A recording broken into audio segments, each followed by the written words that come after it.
پاکستان کا سب سے معتبر نیوز شو دنیا کامران خان کے ساتھ۔ السلام علیکم، میں ہوں کامران خان۔ بھارتی پشپناہی سے چلنے والی افغانستان کی حکومت نے شاید آج اپنے آقاؤں کو خوش کرنے کے لیے پاک افغان چمن بارڈر کے نزدیک بھاری گولہ باری کی 5 بچے اور 3 خواتین سمیت 9 پاکستانیوں کو شہید کیا ہے۔ حالیہ سالوں میں افغان فوج کی جارحیت کا یہ سنگین ترین واقعہ ہے، جس میں سے مردم شماری ٹیم کے سیکیورٹی پر مامور FCC کے 4 اہلکار سمیت 40 افراد زخمی ہوئے ہیں۔ یہ بدترین بارڈر کی خلاف ورزی ہے جو افغانستان کی فوجوں نے آج کی۔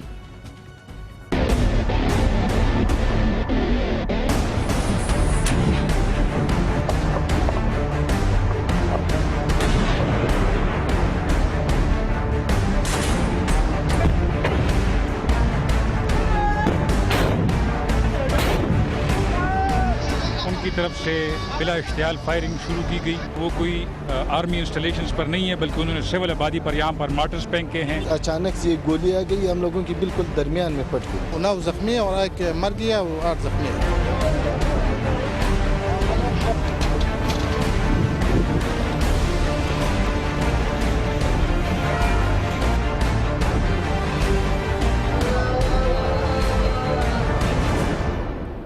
اس میں کسی کو شک نہیں ہونا چاہیے کہ افغانستان کے صدر اشرف غنی پاکستان سے دراصل نریندر مودی کی جنگ لڑ رہے ہیں۔ گزشتہ روز انہوں نے بھارت کی ہمنوائی اور اپنی کمزور سیاسی پوزیشن کا سہارا دینے کے لیے دہشت گردوں کا الزام لگا کر دورہ پاکستان بھی ملتوی کیا تھا۔ آج اشرف غنی کی مبینہ ہدایت پر معصوم پاکستانی شہریوں کو افغان فورسز نے نشانہ بنایا ہے، جو کسی بھی صورت سے ناقابل معافی جرم ہے۔ وہ علاقہ پاکستان کا ہے، بجلی ہے، اس میں سب چیزیں ہے، وہ یہ زور کر رہے ہیں، نہیں دیتا ہے، وہ ناجائز کر رہے ہیں نا، اس وجہ سے جو ہے ہم پاکستان کی طرف سے سب کھڑا ہے، سب جو کلی سارا عوام ہے ادھری علاقے کا، وہ سب بولا ہے تو ہم تمہارا ساتھ ہے، لیکن وہ لوگ ناجائز کر رہے ہیں، نہیں چھوڑتا ہے۔ کون ناجائز کر؟ افغانستان نہیں لوگ، ہاں لینجر اور ٹینکر یہ سب لایا ہے، گھروں پہ اندر گھسایا ہے، اندر افغانی لوگ یہ سب ادھر ہی تھا۔ ہاں وہ سب بچے مچے نہیں تھا، بس یہ جس جگہ سے راکٹ کا چلایا پھر اسی نے وہ جگہ مارا تھا۔ چمن بارڈر کے نزدیک حملے کے بعد اب علاقے مکینوں کو منتقل کیا جا رہا ہے۔ ظاہر ہے کہ یہاں سے اب لوگوں کو ہٹانا پڑے گا۔ پاکستان نے پاک افغان چمن بارڈر اب جو ہے یہ بند بھی کر دیا ہے۔ اس پوری صورتحال کے بعد یہ بارڈر نہیں چل سکتا، اور آج شام کو پاک افغان DGMOs نے ہاٹ لائن پر رابطہ قائم کیا، جس میں صورتحال کو قابو میں کرنے اور واقعے کی تحقیقات کرنے پر اتفاق کیا گیا۔ پاکستان کے director general military operation major general Sahir Shamshad نے افغان ہم منصب کو خبردار کیا، کشیدگی میں کمی کے لیے افغان فورسز کو اپنی حدود میں رہنا چاہیے۔ پاکستانی افواج اپنے سرحدوں کے اندر معمول کی سرگرمیاں جاری رکھیں گی، اور یہ آج کی صورتحال یقینی طور پر ایک اس کو ملا کے دیکھنا چاہیے جو اس وقت بھارت کے اندر کی صورتحال ہے، مقبوضہ جموں کشمیر کی جو کیفیت ہے، نریندر مودی پر جس قسم کا دباؤ ہے، وہ پاکستان پر اس دباؤ کو منتقل کر رہے ہیں اپنے کلائنٹ کے ذریعے، اشرف غنی کے ذریعے، اور افغانستان کی حکومت جو بھارت کی پشپناہی سے، بھارت کی پشپناہی پہ خاص طور پہ افغانستان کی فوج جو کام کر رہی ہے، آج کا جو واقعہ ہے ہر صورت میں یہ لگتا ہے کہ یہ اسی سلسلے کی ایک کڑی ہے۔ اس وقت چمن بارڈر کی کیا سچویشن ہے؟ پاک افغان چمن بارڈر بند کر دیا گیا ہے، اور اس مقام پہ موجود ہیں ہمارے کوئٹہ کے بیورو چیف عرفان سعید۔ بہت بہت شکریہ عرفان سعید۔ یہ بتائیے گا کہ اس وقت اس علاقے میں جہاں پر آج صبح یہ افغان فوجیوں نے بڑی زبردست گولہ باری کی، اس پورے علاقے کا کیا حال ہے اور اطراف کی کیا کیفیت ہے جہاں اس وقت آپ موجود ہیں؟ جی کامران صاحب، اس وقت میں موجود ہوں چمن بارڈر پر ہی، جہاں پر آپ دیکھ سکتے ہیں کہ جو ٹرکس ہیں وہ کھڑے ہیں، بارڈر بند کر دیا گیا، تمام تر تجارتی سرگرمیوں کے لیے بارڈر کو بند کر دیا گیا، جس کی وجہ یہ تھی کہ جس طریقے سے نہتے شہریوں پہ، بے گناہ شہریوں پہ فائرنگ کی گئی، اور ایک ایک گھر کے اندر جس طرح راکٹ گرے، بچے شہید ہوئے، اس پر آج پورا چمن شہر سوگوار ہے، اور لیکن ایک طرف وہ سوگوار ہے لیکن ان کے عزم حوصلے بلند ہے۔ آج ہم نے شہریوں سے، جب چمن کے شہریوں سے جو بات کی، ان کا یہ کہنا تھا کہ ہم اپنی فوج کے ساتھ کھڑے ہیں اور اس بارڈر کی پہلے بھی حفاظت کرتے رہے اور آئندہ بھی کرتے رہیں گے. ہمیں اس بزدلانہ کارروائیوں سے نہ خوف زدہ کر سکتے ہیں افغان فورسز نہ انڈین فورسز. جس طریقے سے یہاں پہ سازشیں کی جاتی ہیں اور پاکستانی حدود کے اندر مارٹر فائر کیے گئے, اس پر ان کے حوصلے بلند تھے. آج چمن کے شہریوں کے جس گھر میں 2 شہادتیں بچوں کی ہوئی ان کے لواحقین سے بھی کے بارے میں یہ بات بڑی خاص بتائی جاتی ہے کہ یہاں افغان پاکستان سرحد میں جو کیفیت ہے وہ یہ ہے کہ ایک گاؤں کا آدھا حصہ اس طرف ہے, اسی گاؤں کا آدھا حصہ دوسری طرف ہے, اور یہ بہت ہی اس معاملے میں اس حوالے سے بڑا مشکل علاقہ ہے کیونکہ بارڈر تو ہے مگر گاؤں تک بھی ایک دوسرے سے جڑے ہوئے ہیں اور بہت ہی مشکل ہے ایک دوسرے کو علیحدہ کرنا اس معاملے میں. جی بالکل کامران صاحب, یہ جو علاقہ جہاں پر آج فائرنگ کی گئی ہے یہ پاکستانی علاقہ تھا جہاں پر بجلی, گیس, بجلی ہے, پانی کی سہولت ہے, لوگوں کے سکول ہے, گورنمنٹ آف پاکستان کے سکول ہے, جہاں پر یہ آج یہ بزدلانہ کارروائی کی گئی اور افغان فورسز لوگوں کے گھروں کے اندر گھس کر انہوں نے پاکستانی فورسز پر حملے کیے, لوگوں پر حملے کیے, جس پر آج لوگ جو یہاں کے جو رہائشی ہے وہ ان کا بھی یہ کہنا تھا کہ یہ علاقہ پاکستانی حدود ہے جہاں پر جو سینسس جو ٹیمیں تھی وہ رہی تھی مردم شماری کے لیے. آج سے 2-3 روز قبل بھی افغان فورسز نے اس علاقے میں آ کے لوگوں کو ہراساں کیا اور ان کو ڈرانے کی کوشش کی اور ان کو کہا کہ مردم شماری میں آپ لوگوں نے حصہ نہیں لینا, جس پر لوگوں نے ان کے اس جو ڈر اور خوف کا جو ایک دھمکی تھی اس پر انہوں نے بالکل اس کو مسترد کیا. اور آج ٹیمیں ہماری جو تھیں پاک فوج جو FCC کے جو جوان تھے وہ سیکیورٹی پر مامور تھے, مردم شماری کی جو ٹیمیں تھیں ان کے ساتھ آئے تھے. صبح کے وقت انہوں نے بزدلانہ کارروائی کی اور مارٹر گولوں کو کے ذریعے گھروں کو نشانہ بنائے. بہت بہت شکریہ. عرفان سعید ہمارے ساتھ پاک افغان بارڈر چمن بارڈر سے موجود تھے. کمرشل بریک اور اس کے بعد ذکر کریں گے کہ خبریں یہ ہیں کہ FBR کو حکم دیا گیا ہے کہ وہ چینی کمپنیز جو کہ سی پیک کے لیے یہاں پہ کام کر رہی ہیں ان سے پوچھ گچھ نہ کریں, ان کے خلاف کسی قسم کی کارروائی کا سوال ہی پیدا نہیں ہوتا, اور پابند کیا گیا ہے FBR کو اس حوالے سے. کیا واقعی ایسا ہوا ہے اور کیا پاکستان کے قوانین اس بات کی اجازت دیتے ہیں, اور کیا یہی سہولت پاکستانیوں کو حاصل ہے جو چین جاتے ہیں یا پاکستانی کمپنیز جو چین میں جا کے تجارت کرتی ہیں؟ یہ سب کچھ پوچھیں گے چھوٹے سے واقعے کے بعد.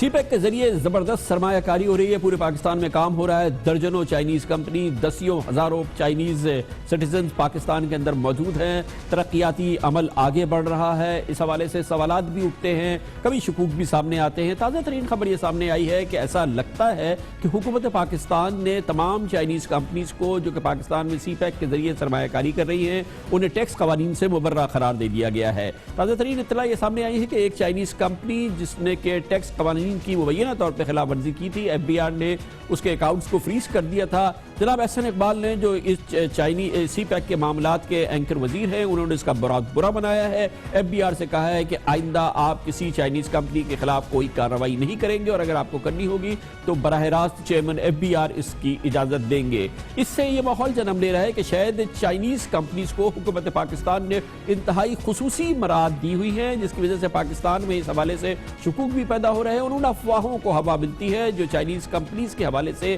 پاکستان میں گردش کرتی رہتی ہیں, جن میں سے اکثر صحیح بھی نہیں ہوتی ہیں, مگر حقیقت کیا ہے یہ جانتے ہیں. اور اس کے لیے ہمیں جوائن کر رہے ہیں وزیر اعظم کے معاون خصوصی برائے ٹیکس امور جناب ہارون اختر خان. بہت بہت شکریہ ہارون صاحب. یہ بات آپ کے سامنے آ گئی ہے, یا کیا واقعی FBR نے حکومت پاکستان نے خصوصی ایک اسکیم متعارف کرائی ہے جس کے ذریعے چائنیز کمپنیز کو ہم نے اپنے ٹیکس قوانین سے مبرہ قرار دے دیا ہے, وہ ہمارے قوانین کے حوالے سے جواب دہ نہیں ہے؟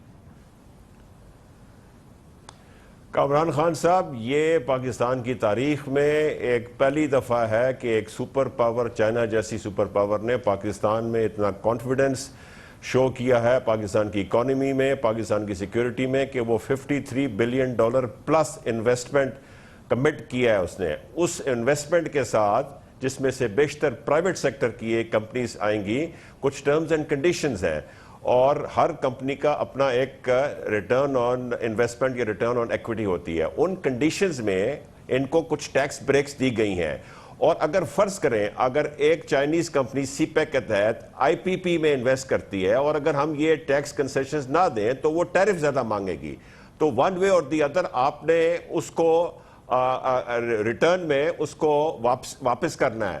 تو یہ جو کنسیشن دیا گیا ہے اس سے کوئی ہماری لوکل انڈسٹری کو فرق نہیں پڑے گا, اور یہ پاکستان کی تاریخ بدل رہی ہے. پاکستان کی انٹرنیشنلی پوزیشن اس نے اتنی اسٹرینتھن کی ہے کہ اب UK گورنمنٹ انٹرسٹڈ ہے, امریکن کمپنیز آ رہی ہیں, سینٹرل ایشین ریپبلک کمپنیز آ رہی ہیں کہ جی ہم بھی اس کا ایک حصہ بننا چاہتے ہیں. اس سے Pakistan as a nation has stood out in the world. تو پھر سر ہوا کیا ہے کہ یہ جو گورنمنٹ پالیسی ہے یہ پوری طرح سے کمیونیکیٹ نہیں ہوئی ہے FBR کو, اس کے آفیشلز کو, اس کے مختلف اداروں کو, جس کی وجہ سے پھر اس قسم کی صورتحال پیدا ہوتی ہے کہ پھر اس کمپنی کو پروٹیسٹ کرنا پڑا, اس چائنیز کمپنی کو. کامران خان صاحب, یہ ایک میٹنگ پلاننگ منسٹری نے کال کی تھی کل, اور اس میٹنگ میں کوئی ذکر ہوا تھا جہاں ایک مہینے پہلے ایک چائنیز کمپنی جو سی پیک کے انڈر کام کر رہی تھی اس کے اکاؤنٹس اٹیچ کیے گئے تھے, اور وہ اسپونٹینیسلی اس وقت ڈیٹیچ بھی کر لیے گئے تھے, کیونکہ کچھ ایسے ٹیکسز ہیں. ایک تو پرائیویٹ کمپنیوں کے معاملات ہم ڈسکس نہیں کر سکتے, بٹ جنرلی بات یہ ہے کچھ ایسے ٹیکسز ہیں جس سے ایگزیمپشن نہیں ملی, اور جن سے ایگزیمپشن نہیں ملی وہ پاکستان کے قوانین کے مطابق ان کے ساتھ وہی ٹریٹمنٹ ہوگی جو باقی کمپنیز کے ساتھ ہوتی ہے. بٹ اس کا فوراً کریکٹیو ایکشن لے لیا گیا تھا اور ان کے اکاؤنٹس ڈیٹیچ کر دیے گئے تھے. تو وہ کوئی ایسا مسئلہ نہیں ہے, اس کو اخبار نے بہت بڑا چڑھا کے بتایا گیا. اچھا ہارون صاحب, یہ بتائیے گا کہ یہ اس میں کوئی تھن لائن تو نہیں ہے نا, کیونکہ اگر کہیں پہ بھی کوئی ٹیکس کنسیشن کسی چائنیز کمپنی کو حاصل ہو گیا اور وہیں پہ کوئی پاکستانی کمپنی بھی ہے, تو یہ تو ہمارے لیے بہت ہی مشکل صورتحال پیدا ہو جائے گی. اس کو کتنا یہ سخت ارینجمنٹ ہے, یہ آئرن ٹائٹ ارینجمنٹ ہے, یہ کتنا اس کو انشور کیا گیا ہے؟ کامران خان صاحب, یہ اسپیسیفک پروجیکٹ جو سی پیک کے انڈر بائیلیٹرل اگریمنٹ کے تحت آیا ہے, اس کمپنی کو اس پروجیکٹ کی حد تک صرف کنسیشن ملے گا, اور اس پروجیکٹ کے باہر بالکل وہ کنسیشن نہیں ہوگا, اور اس سے پاکستان کی کمپنیاں بہت فائدہ اٹھا رہی ہیں. آپ دیکھیں ریسنٹلی پاکستان میں سیمنٹ کی کیپیسٹی تقریباً ڈبل ہو رہی ہے, اسٹیل کی کیپیسٹی ڈبل ہو رہی ہے, اینٹ کی انڈسٹری, اس کے علاوہ باقی پائپ انڈسٹری, یہ ساری پراسپر کریں گی. فریٹ فارورڈنگ انڈسٹری پراسپر کر رہی ہے, اور پاکستان میں لیبر کی یہ حالت ہے کہ فارم لیبر اس وقت ملتی نہیں ہے, بڑی مشکل سے ملتی ہے, اس کی دگنی تگنی قیمتیں ہو گئی ہیں, ویجز ہو گئی ہیں. تو یہ سب پراسپیرٹی کا نشان ہے, اس سے پاکستان کی عوام فائدہ اٹھائے گی. گوادر میں جو کام ہو رہا ہے اس سے بلوچستان کے حالات بہت بہتر ہو رہے ہیں, وہاں جابز کے لیے. گوادر کو ہم نے فری پورٹ ڈکلیئر کر دیا ہے. فری پورٹ سے کیا مطلب ہے؟ کیا ایک عام آدمی کو اگر ہم سمجھائیں تو کیا ہو رہا ہے گوادر کو؟ اگر ہم فری پورٹ کہہ رہے ہیں تو کیا فری پورٹ ہے؟ جیسے دبئی فری پورٹ ہے ایسے گوادر فری پورٹ ہے؟ نہیں جی نہیں, گوادر کی کنسٹرکشن 2007 میں ایک سنگاپور کی کمپنی کو دی گئی تھی جو کمپلیٹ نہیں کی تھی. اسی کی ایکسٹینشن جو ہے وہ ایک چائنیز کمپنی کو دی گئی ہے, اور وہی کنسیشنز جو سنگاپور کمپنی کو دیے گئے تھے وہ اس کمپنی کو دیے گئے ہیں. گوادر کے ارد گرد جو انڈسٹریل زونز بنیں گے, جو باقی پورٹس کے ارد گرد بھی بنے ہوئے ہیں, اس کے اندر ٹیکس فری ہوگا, اور وہ پرائمریلی ایکسپورٹ پرپزز کے لیے ہوگا. یہ کوئی ایسا نہیں ہے کہ یہ دبئی کی طرح ایک فری پورٹ بن جائے گا, یہ کوئی اس طرح کی ہماری اسکیم نہیں ہے. بہت بہت شکریہ جناب ہارون اختر خان صاحب, کلیریفیکیشن دے رہے تھے اور حقیقت بیان کر رہے تھے کہ چینی کمپنیوں کے ساتھ جو ارینجمنٹ ہے وہ پاکستان کے مفاد میں ہے. کمرشل بریک, اس کے بعد ذکر کریں گے. الیکشن کا سال ہے, کارکردگی جانچنے کا سال ہے. 4 سال ہو گئے صوبائی حکومتوں کو, مرکزی حکومتوں کو بھی. PTI کی کارکردگی جانچیں گے پشاور میں ایک چھوٹے سے وقفے کے بعد.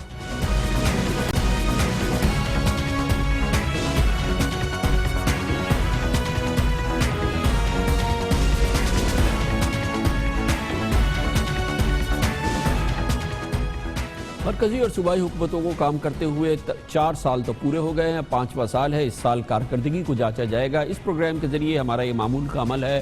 پنجاب کے اسپتال ہوں, پنجاب کے سکولز ہوں, ان کی کارکردگی کو ہم جانتے ہیں. سندھ میں جو کچھ ہو رہا ہے وہ اس کی کارکردگی کو جانچنا ہمارا روزانہ کا معمول ہے.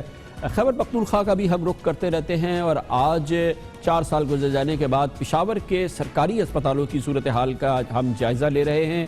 اس کے لیے ہمارے نمائندے مسرت اللہ جان پشاور کے سرکاری اسپتالوں میں گئے۔ ایک چیز جو سامنے آئی ہے وہ یہ کہ لوگوں کی شکایتیں ان سرکاری اسپتالوں سے کم نہیں ہو رہی، پشاور میں بھی بڑھ رہی ہیں، اور ایک اور بڑا مسئلہ سامنے آ رہا ہے کہ ان اسپتالوں کا جو ڈسپوزل ہے، جو کہ ویسٹ ہے، وہ بھی بہت ہی اس کے بارے میں بہت ہی سیریس سچویشن ہے۔ مجموعی طور پہ کیفیت کسی صورت میں بھی اطمینان بخش نہیں ہے۔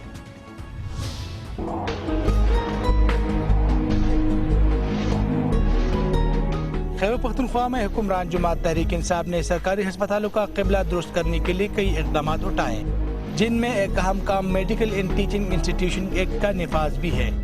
اس اقدام کے بعد سرکاری ہسپتال اپنی معاملات میں خود مختار ہیں اور ان کے تمام فیصلے بورڈ آف گورنر کے ذریعے کرتے ہیں، لیکن اس انتظامی تبدیلی سے پشاور کے بڑے ہسپتالوں میں کوئی بہتری آئی؟ لوگ کیا کہتے ہیں؟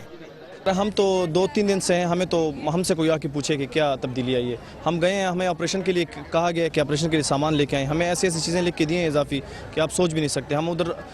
ہمیں دکاندار بتاتے ہیں کہ یہ آپ کو کیا لیے تو اسپتال میں موجود ہے، تو اگر کسی کا کوئی پوچھنے والا نہ ہو تو بس اس کا بیڑا غرق کے ادھر۔ پورے ڈسٹرکٹ سوابی میں انستھیزیا کا کوئی ڈاکٹر نہیں، شاہرام خان ترکائے جو ہے وہ ڈسٹرکٹ سوابی کا ہے۔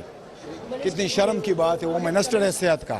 ان لوگوں نے پرچی بھی 20 روپے کی، یہ غریب بندہ کہاں سے لے گا؟ BBI والے کہاں سے لیں گے؟ خان صاحب سے میں ریکویسٹ کرتا ہوں کہ خان صاحب آپ اپنے MNA کا مت مانیں، آپ خود آ جائے ہسپتالوں کا حالات دیکھیں کہ یہاں کیا ہو رہا ہے۔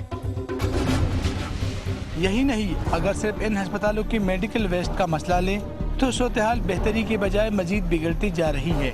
سرکاری و پرائیویٹ ہسپتالوں سے نکلنے والا فضلہ روزانہ باقی میونسپل ویسٹ کے ساتھ سڑکوں پر پھینک دیا جاتا ہے۔ ہسپتال کا عملہ مختلف وارڈوں سے فضلہ نکال کر کھلے عام سڑک کنارے پھینکتا ہے۔ لیڈی ریڈنگ ہسپتال سے روزانہ 200 کلو گرام فضلہ نکالا جاتا ہے، جسے ٹھکانے لگانے کے لیے 2.5 سال قبل نیا انسنریٹر لگایا گیا، لیکن محکمہ ماحولیات نے اسے ماحول دشمن قرار دیا اور یہ چلا ہی نہیں۔ جبکہ حیات ٹیچنگ ہسپتال میں ایک انسنریٹر ہے جو چل رہا ہے۔ پشاور کے حیدرآباد میڈیکل کمپلیکس میں انسنریٹر موجود ہی نہیں۔ سرکاری ہسپتالوں کی طرح اکثر پرائیویٹ ہسپتالوں میں میڈیکل ویسٹ ٹھکانے لگانے کا کوئی بندوبست نہیں۔ PTI کی حکومت نے ان ہسپتالوں کو خود مختار کر دیا، لیکن بظاہر نہ سروسز بہتر ہوئی، نہ سرکاری ہسپتالوں سے نکلنے والے فضلے کو درست طریقے سے ٹھکانے لگا پائے۔ یقینی طور پہ صورتحال میں صحیح ہونے کی اور بہتری کی بہت زیادہ گنجائش ہے، اور جو پہلے کی صورتحال ہے اس میں بہت بڑی بہتری نہیں آئی ہے، لیکن یہ نہیں کہہ سکتے کہ پورے خیبر پختونخوا میں سرکاری اسپتالوں کی صورتحال خراب ہوئی ہے یا اس میں کچھ بھی بہتری نہیں آئی ہے۔ جو ہمیں اطلاعات مل رہی ہیں، بہتری کے آثار بھی نمایاں ہوئے ہیں، کئی جگہوں پہ کافی سگنیفیکنٹ بہتری آئی ہے۔ اسکولوں میں بھی صورتحال ہے اور تعلیم کے شعبے میں بھی کچھ بہتری کے آثار ہیں۔ ہم تیار کر رہے ہیں اس حوالے سے ایک بھرپور رپورٹ جو آپ کو بتا سکے کہ کیا تبدیلی آئی ہے اور کس حد تک تبدیلی آئی ہے۔ آئندہ پروگرامز میں ہم آپ کو ضرور پیش کریں گے۔ وقفہ، اس دوران آپ نیوز ہیڈ لائنز بھی دیکھیں گے، جس کے بعد ہم آج کی دوسرے اہم ترین خبروں کے ساتھ واپس آتے ہیں۔